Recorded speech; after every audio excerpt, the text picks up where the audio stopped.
Hi guys, what's up? Back with another video today, and I'm doing a review on the Kershaw Dimension. Now I've had this knife for a little over a week now, and I did an overview when I first got it because there was really no other videos on YouTube about it, and did like a takedown video of it trying to take the speed safe out. So I kind of want to give a review now, and this is also a review, kind of an overview of all the budget Kershaw models this year that have come out. They have had quite a few releases lately. A lot of cool little knives for the money. So, but I'll tell you what were my favorite, which ones I've kept, which ones I've got rid of, and kind of give my recommendation if you only want to buy one. Which one should it be? So let's talk about the free fall. That's actually another one of the models I didn't purchase that one, but let's talk about the Dimension. Now this one is the all titanium Chinese made knife. It's full tie, button lock, assisted opening. But honestly, I'm not a huge fan of the assisted opening. I really like it on this knife. The first thing I did is try to take it out. Well, that wasn't a possibility, so I thought, okay, let's just see how it is. Well, for some reason with the button lock, it doesn't, it's still pretty smooth. It doesn't fall on itself, obviously, because the spring kind of stops it, but it's a fun little knife to play with. It's easy to close one-handed. I sit here and flip this thing all day and do that little action there. It drives my wife crazy. So it's it's got a cool little action actually, even with the speed safe. So again, not possible to remove the speed safe on this one. For some reason, the button lock does not work as a detent like it does on most. So I'm not sure what Kershaw did differently there, but was unsuccessful. But cool knife regardless, even with the speed safe. You've got full tie handles. You've got the 3-inch blade, which has a really nice Stonewash on it. I'll tell you one thing that Kershaw is doing right now is their Stonewashes. The Stonewash on this and on the Thermite, really good, and they're doing some nice Stonewashes. Here's a view of this side. Now you can see it's the 8 CR13 MOV steel, easy steel to sharpen. Doesn't have the best edge retention though, so keep that in mind. For light EDC tasks, this is the perfect little knife. And when I say little, it's not the biggest knife. It's not huge by any means, but I get a full 4-finger grip. I'll leave the specs in the description below instead of put them in the video, but I get a full finger hand grip on there. It's no big deal. Nice jimping up here on the thumb ramp. You can see how the blade kind of ramps up right here, then kind of slopes down. So you got some nice jimping there. It's real comfortable. It does have thumb studs, which are functional, but they're also kind of just cool looking. They have like a, they're basically flow-through design there. They're open, which is pretty cool. Almost like a little hole, like a little spidey hole or something. But obviously this knife is a flipper. That's the best way to deploy it. You can use the thumb studs because of the speed safe, but mostly a flipper. So I've taken this knife apart a few times. One thing I will say is that I cannot get the thing freaking centered again. It's not rubbing in any way, shape, or form. I made sure of that, but it's definitely favoring the right side. And no matter what I do, since I've taken it apart to take the speed safe out, I have not been able to get it back together. Now, one thing I will say, it is tie, which is nice. It does have a nice deep carry clip. Let's do a in the pants shot. Try not to bump my tripod here. I used to do this in all my reviews, and I'm meant to keep doing it because I know a lot of people like to see the way it looks in like a pair of shorts or whatever. So it's a real deep carry.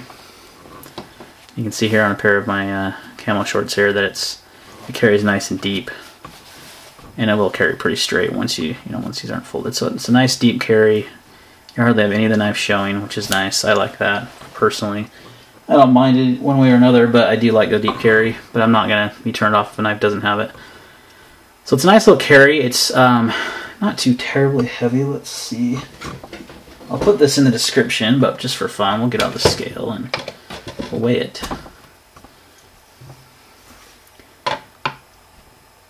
So it's 4.8 ounces. It's under 5 ounces.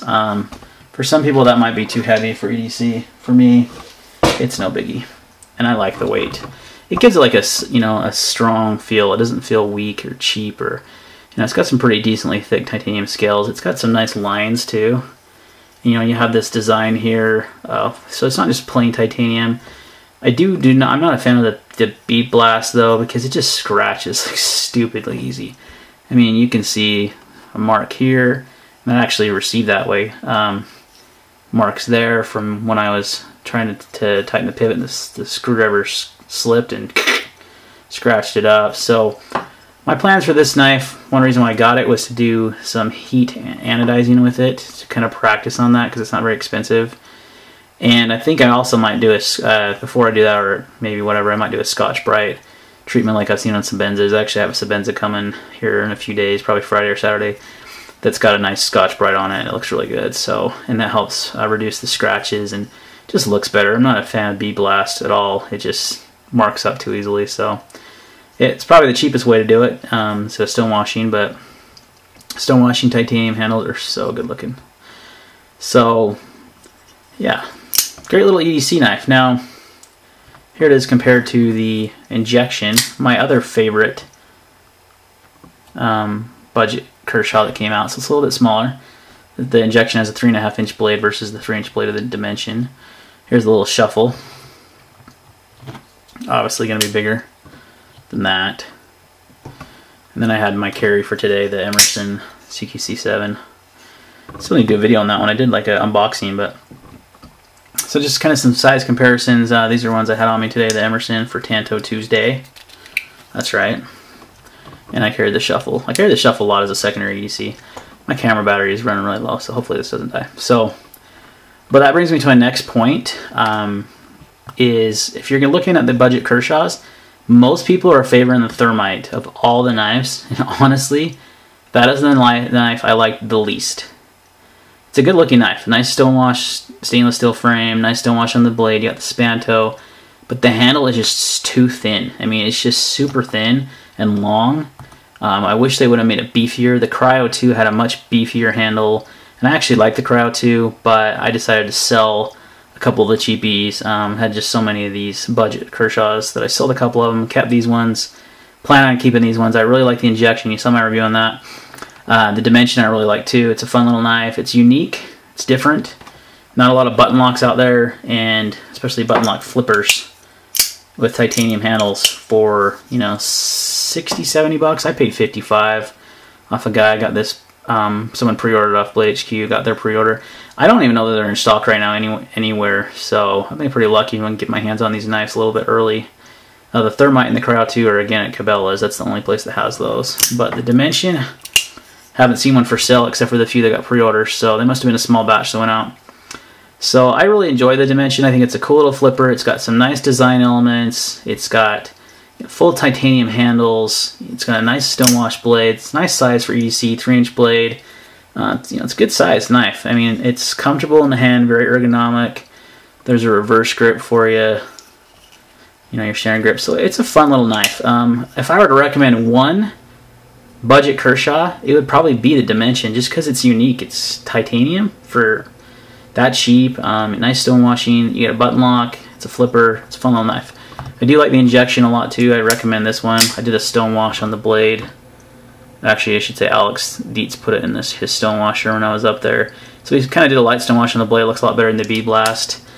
Not a fan of the Bead Blast finish. I should have done my shuffle too over there, but I didn't think to do it. So, but overall, I would recommend the Dimension and the injection, actually, of all of them. Having owned all of them, I know people's preferences are going to be different. That's my recommendation. The Thermite, like I said, too long in the handle, too thin. The Cryo 2 I liked. I don't really have anything negative to say about the Cryo 2 other than I really don't have anything negative. I just sold it with the Thermite just because. So I decided to keep these two. I do enjoy these two. I like manual folders better. That's why I kept the injection. It's really smooth manual folder. And then I kept one speed safe. I liked it because it was different. It was a button lock, so that's why I kept these two. But I definitely recommend the Dimension if you can get your hands on one. It's a fun little knife. You know, you get full titanium. If you want to heat anodize it, that'll be cool. You know, you could stonewash it. You could, you know, do like I said, the Scotch-Brite finish on it. One thing you could do that'd be cool, like I did in my 801, is you could anodize the knife, maybe blue or whatever color, bronze, and then once you anodize the knife, these will be all these, you know, little lines will be all anodized, and you can sand the flats down and polish them, or do like a stonewash or whatever you want to do.